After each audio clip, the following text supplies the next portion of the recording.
Hello, Trà Vinh xin chào các bạn. Hôm nay thì mình sẽ làm bánh da lợn nha. Một món bánh dân dã của miền Tây, nhưng mà ăn ngon lắm. Có cái vị béo, vị thơm nè. Độ ngọt thì mình làm cũng vừa, cho nên là ăn nó béo béo ngọt ngọt. Nó sẽ hài hòa hơn mà nó không có bị quá ngán. Bánh có độ dai, độ mềm, nhưng mà mình để qua ngày ăn vẫn ngon luôn á. Thì mời các bạn mình cùng vào bếp để thực hiện món bánh ngon này nha. Đây là mình dùng một chén bột năng 150g ha, 100g bột gạo thì hai loại mình dùng là 250g. Mình sẽ dùng 120g đường, thêm chút xíu muối, 500ml nước cốt dừa, mình dùng là 300g dừa khô nạo ra ha, rồi ép thêm nước nữa cho đủ 500ml nước cốt. Rồi bây giờ pha bột, đây là cái lớp bột màu trắng nè. Cho hết 250g bột vô cái thao. Cái lượng đường sẽ bằng phân nửa so với lượng bột, là mình thấy cái bánh nó vừa ngon. Chút muối nữa. Làm bánh hoặc là nấu chè các bạn phải dằn thêm chút muối để bánh nó mới đậm đà, cái độ ngọt nó vừa hơn nha. Còn nếu mà không có muối là nó sẽ bị lạc á. Rồi các bạn sẽ cho hết nước cốt dừa vô. Thì mình dùng tỷ lệ là 1 bột và 2 nước. Nếu mà không thích độ béo của nước cốt dừa thì các bạn thay bằng sữa tươi không đường cũng ngon nữa. Nhưng mà cái bánh này đó thì bắt buộc phải có nước cốt nó mới ngon. Phần bột lá dứa thì mình dùng ở đây một nắm lá dứa, cắt ra mình xay nhỏ. Xay xong thì mình lường được là 500ml nước lá dứa nha. Cũng 150g bột năng, 100g bột gạo, 120g đường, thêm chút muối. Tất cả các loại bột và đường mình đều lường bằng chén á. Các bạn có thể nhìn theo và mình lường hay hỏi cần phải cân cũng được nữa. Mình cho hết vô luôn. Chút muối còn lại nè. Rồi trộn sơn cái. Lường bằng chén á, thì mỗi một chén bột đó là 150g. Còn một chén nước là 200ml. Nửa chén đường là 150g. Các bạn có thể lường bằng chén rồi mình chia ra. Khuấy đều lên nha. Cái hỗn hợp nước lá dứa này á, là mình chọn cái lá dứa già thì á, cái màu nó sẽ đậm và đẹp hơn. Còn nếu các bạn chọn lá dứa non quá thì màu nó hơi lợt. Khuấy xong rồi mình để yên 15 phút hai loại bột luôn, để cho nó nở thì mình làm nó mới ngon.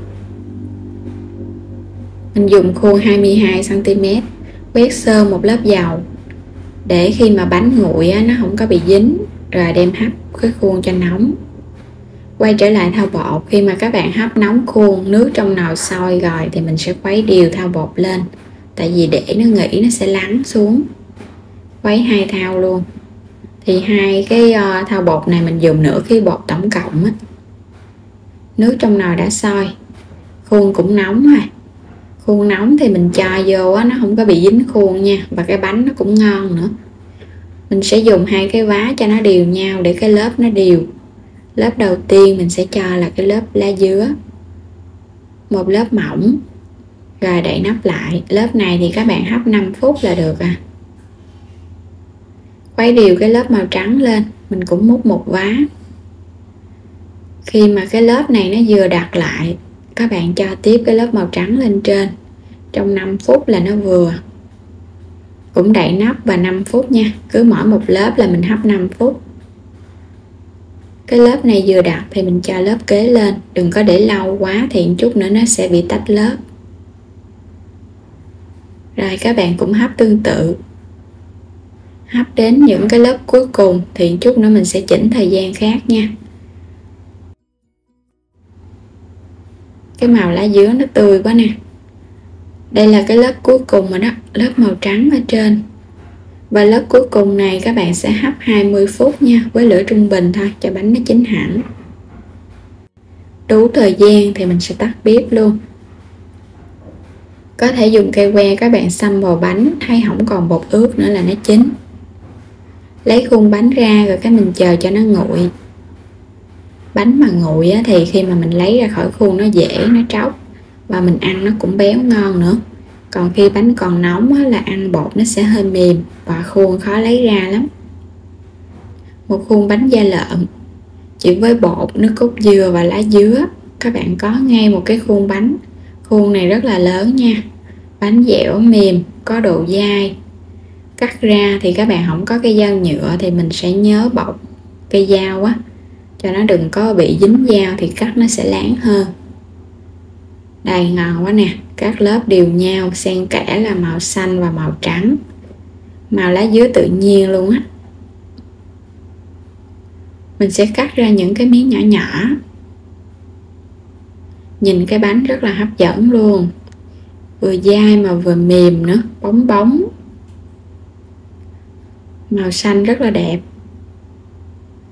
Một miếng vậy nếu mà các bạn làm bán thì mỗi một miếng vậy là 3.000 nha.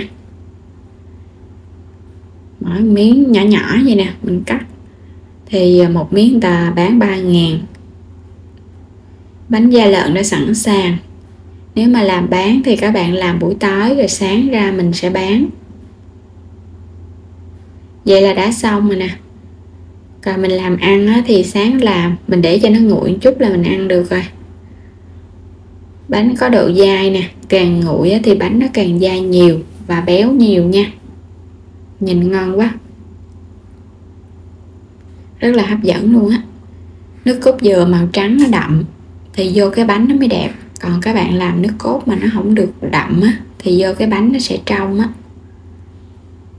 Tách lớp dễ dàng luôn. Bây giờ mình sẽ tháo những cái lớp ra. Mình làm lớp mỏng vậy nè, nhìn cái bánh nó mới hấp dẫn. Còn các bạn làm mà lớp dày quá á, nó khó chín, nó lâu chín á, mà nhìn nó cũng không ngon nữa. Chỉ với 2 màu thôi à. Có độ ngọt rất là đậm đà luôn, thơm mùi lá dứa đó, và béo nước cốt dừa nữa. Mình cho nước cốt dừa này á, nó béo nè, rất là ngon, dai dai mềm mềm. Mình thấy cái độ ngọt cũng vừa nha, không có quá ngọt nhiều mà cũng không bị lạc đâu. Làm mình thấy tỷ lệ 2 bột 1 đường là nó vừa á. Công thức cũng dễ, 1 đường 2 bột và 4 nước. Dễ làm mà ăn cũng ngon nữa. Các bạn bỏ ra chút xíu thời gian thôi mà mình đã có ngay cái món bánh da lợn thơm ngon cho cả gia đình cùng thưởng thức. Một khuôn bánh này là ăn hết nhà luôn á. Béo béo ngọt nè, uống thêm nước trà vô nữa nó sẽ không có bị ngán.